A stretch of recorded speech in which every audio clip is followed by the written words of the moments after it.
Hello mga Mima Compress! Wala na ngang intro-intro to dahil for today's video ipapakita ko lang naman sa inyo kung paano namin pine-prepare ang aming itinitindang balot ng step by step. Success ka eh. Bigla kang sumakses eh.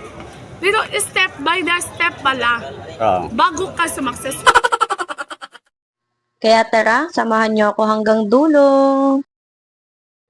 And ayan nga mga mi, una nilang ginagawa dyan is kinukuskus nila ng mano-mano yung mga balot na yan. Ayan, ang ginagamit nilang pang kuskus dyan is Scotch Brite. Kita nyo naman yan mga mi, minamano-mano nila. Ang hirap yun, di ba? And syempre, after nilang mahugasan yan, isasalang na siya sa malaking kaldero.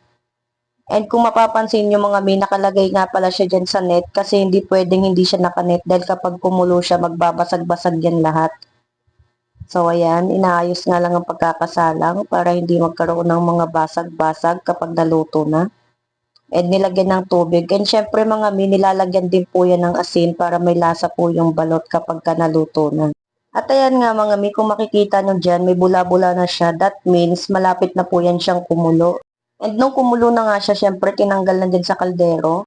Inantay lang ng konti na lumamig hanggang sa kaya ng hawakan. And ayan, ikakamada na siya sa mga tray.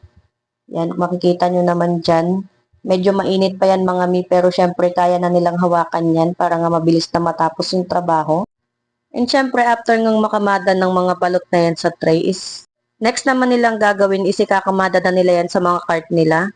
Ayan, kitang-kita nyo naman, inaayos yung pagkaka-organize niyan para syempre habang nasa biyahe sila kahit matagtag, hindi magkabasag-basag yan guys.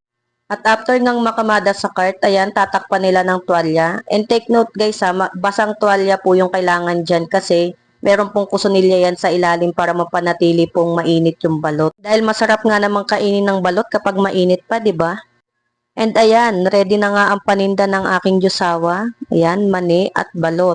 And magre-ready na nga lang para makaalis na. And ayan, ready to go na ang aking asawa. And ayan na nga mga miyang ginagawa nilang paghahanda bago sila makapagtinda.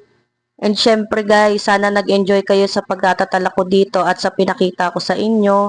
And hanggang dito na nga lang muna tayo mga Mima Compress. Thank you for watching. Babush!